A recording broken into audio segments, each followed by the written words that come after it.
Hello guys, today's video we're gonna do a MS Pro assembly. And if you watch my previous two video about the spring and how to find just a chassis, today gonna be finalized. But it's only gonna be on the MS Pro chassis, not MSL. Again, MSL chassis, this one right here, we're gonna do another video to talk about MSL because MSL, again, it is different than MS Pro. So you ask me which one you prefer, which is of course MS Pro. I prefer that one because MSL is so complicated. You need a lot of adjustment. It is not easy. Of course, if you can't adjust right, MSL also pretty good as MS Pro. So let's go ahead. Okay, for assembly, we already have 4 expand spring, which is we did on last, I think it's last video. Okay. And this chassis, we just finished on last video about all the fine adjustment, including right here. We trimmed that a little bit off just for the bottom clearance, okay? And for assembly, you need 2 of those plate, either one, okay? Because we're gonna talk about a little bit different about these 2 type of plate. And also make sure you need a terminal. And because we need some modification of terminal as well. And the shaft. Okay, and a little bit modification under the switch right here, and I don't know if you can see it. The switch actually I remove a little bit of height of this little rod right here. Okay, and next you need some grease. Make sure you're using extra soft, which is this one right here. Then use whatever. This is a motor shaft. Always using motor shaft. I think a motor shaft pretty convenient for spread the grease around it. So just only gonna be applied on the pole. Make sure all around it. Okay, like this. Okay, let me give you. Okay, like this, and so same on the front and the rear. Okay, then you transfer your spring again back to the chassis like this. Okay, so why you have to lubricate the pole? Because the pole, remember, you have to go so right here, this hole right here, so you need a bit of lubricant. Also give a spring a more smooth move, and also when the pole contact with the little hole right here, it kind of be makes it really more smooth on the motion. Okay, next we're gonna apply some super hard grease right here. This is extra hard grease. And remember, we only gonna apply when it's on the chassis. It's only gonna be on the notch right here. Okay, this notch right here. Okay, make sure not too many. Also this notch right here. Okay, and then the front as well. Okay, so 1, 2, 3, 4. That 4 notch. Okay, make sure you apply a pretty good amount. Okay, next we're gonna do it is just a bumper. You only need to apply right here. Okay, the flat surface right here. Make sure it makes it very even. If you want to apply a little bit on the side edges right here, it is fine, but not too many. Okay, and let me just go ahead and finish this right here. So it gonna be looks like this. Okay, and the rear as well. Okay, gonna be applied right here. Make sure it makes very even. And the side a little bit right here. Okay, so that's it. So next we're just gonna go ahead, put this bumper on the chassis, and they try to press it. See, have a delayed reaction like this. Okay, and the same on the front. See, that has delayed reaction.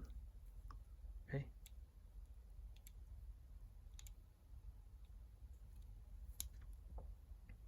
okay, next we're gonna talk about the support. I already pre-made 2 support right here. It's made by 2 different rear stay. Okay, so this is the most common stay most people they have. The most common stay which most people they have, it is the shape right here is all round. I mean, talking about this end edges right here is all round, okay? And this is another type, which is from 95089. This is 2015 carbon fiber. The difference it is like this version of a carbon fiber has a little bit like a flat right here. So these edges, it is shorter than the round one. So you can see that. Let me put it side by side, okay? So you can see this one a little bit longer on the tips, this one short on the tips. So what's that makes it different? Makes different it is when you put on top of chassis. So normally, again, rear, no matter what kind of bumper, I mean the underplate you put, it doesn't really matter because rear have a lot of space. No matter what bumper you put on it, you're not gonna contact this side right here. But the front, it is the issue. When you set up the bumper on the front, if you're using this one, which is have short edges right here on the front, normally you have no issue at all. But again, when you use this one, the wrong edges one, which is a little bit longer on the edges, and this part right here gonna be a little bit like contact this part right here. So make sure when you have this type of the bumper, you try to set on the front. You have to use a Dremel, okay? Use a Dremel to remove a little bit right here, so you can make looks like this one right here, okay? This is a better angle, so you can see it right here like that. So using a Dremel to remove a little bit edges. So normally what I do it is like I just use a Dremel with a cutting disc.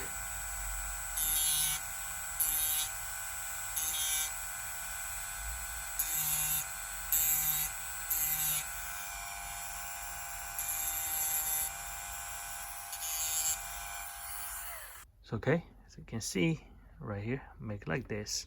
This is only for the front. Again, it's only for the front because rear, this part right here, it is more roomy. It's more, there's more space than the front. So again, so that's the difference. Okay. Next thing you have to modify it is the terminal. Okay, make sure always using box stock terminal. And I know box stock terminal sometimes always turn black, and you were kind of lost connection. And but make sure do not use gold terminal. Gold terminal, it is actually I think stupid because if you put a brand new copper terminal, which is from box stock, and versus the gold terminal, which is from upgrade parts, you will realize gold terminal is slightly a little bit slower than a regular terminal, because again, the gold terminal, it is not gold. It is just, I don't know what that made of, but it's just slow. Okay, the thing we have to remove on the copper terminal, it is this part right here. This is the little edges. You have to remove 50%, okay? So again, we're gonna use same stuff, the Dremel with cutting disc.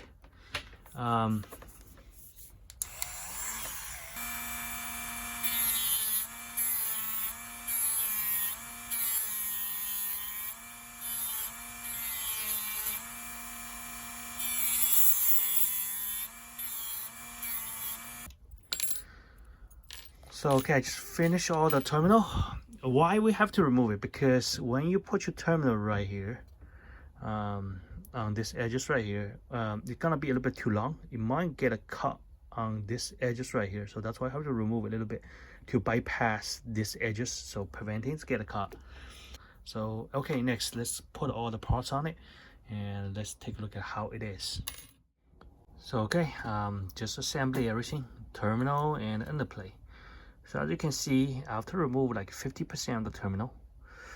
So this part right here no longer contact with the terminal. Same as front, not really contact because it's shorter. Okay, so as you can see, have a slow reaction on everything like this. Okay, and it's pretty tension and very soft. Okay, next we're gonna assembly the wheel, because even you assembly this, you're not 100% sure the transmission works like 100% precise. So we're gonna using two hollow shafts. The reason I'm using hollow shaft because the hollow shaft are always 100% straight. Okay, because the reinforced shaft, it's very hard to find a straight one. probably you only have like a 10% chance. But on the hollow shaft, normally I would say 70% of them are straight. Okay, so okay, I'm just gonna put a 4A020.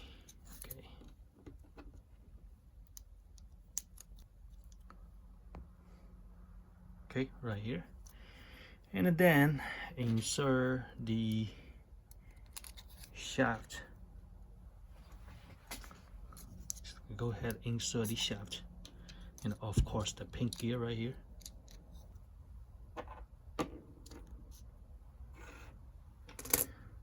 Well, next, I'm gonna go ahead and set up 4 tires. So make sure always have a spacer in between the AO620 and the wheel. So okay, I just set up my wheel on top of a chassis. So next, we're gonna set up our floating gear. I mean, regular gear is fine as well, but since we have a floating gear, we're just gonna go ahead using our floating gear. So again, this is the 2nd generation of floating gear. You need a 2 roller spacer, okay, on the back, okay. And let's see how is the result. So okay, just have the transmission floating gear on it. You can see it's pretty smooth, okay, and the front as well. Okay, front you can feel a little bit clicking. That clicking is because the front pin gear I trim off a little bit. You can see the edges. It's not, it makes it wrong, little bit edges. So you have to kind of put a motor in and braking like for 20 minutes. I'm pretty sure will become like this. Okay, see this one is super smooth, and this one you can feel it's smooth, but you can hear a little bit clicking. Actually, when you turn slowly, you will realize there's some plastic scrap which is on the gear. You have to possible braking for like 20 minutes can, you know, when the gear getting braking to each other will be binds better, but it's already pretty good already. Okay, like this. Okay,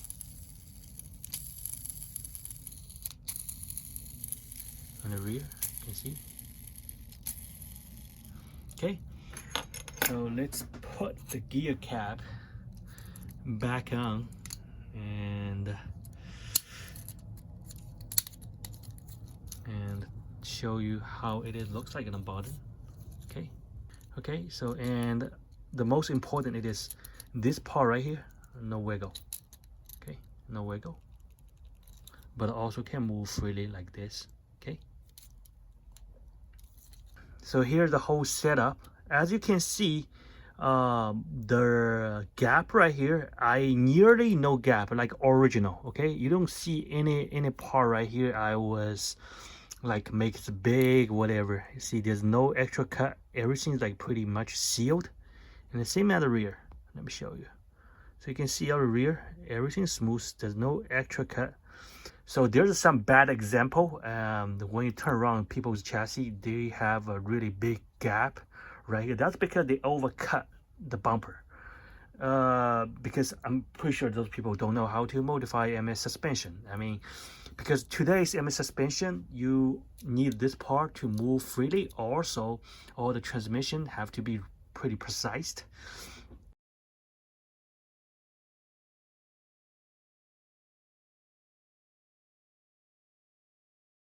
And also, again, a lot of people use low profile wheels, so they have pretty lower central gravity. So you need a better transmission speed. So you don't need cut like this part really big to make it loose, okay? Because it used to be, we call it MS flex, but today this is no longer flex. It is just like suspension, okay? So you can see the suspension already can do really good job. Because a long time ago in 2017, people, because of the bouncing straight, people using a more flex setup. So people make it here a little bit bigger. And also the battery compartment right here, why we cut it out? Because we want to drop the battery a little bit lower. And then take a look at right here, there's about a 1.5 millimeter gap right here. Used to be it's like this, okay? And the original chassis is like this, okay? But after you have a special cut right here, the battery central gravity gonna be drop a little bit lower, so it become like this. So when you remove battery compartment, one thing remember, you're not trying to lose weight to remove battery compartment. So you are trying to lower the battery on the lower position. So this will give you better central gravity, okay? And I'm pretty sure you saw a lot of people cutting the battery compartment, but I mean, if you're not cutting like the way I'm cutting it, it is not working, because I saw a lot of people cutting the battery compartment, only remove a little bit. You're just losing weight. And also another purpose to remove the battery compartment, it is you try to giving a chassis a little bit like a flex. So when they land, you know, have better like a flexibility to absorbing the impact. So remove battery compartment, it is not just reduce the weight, it is also to make a chassis a little bit flexible, also to drop the battery compartment.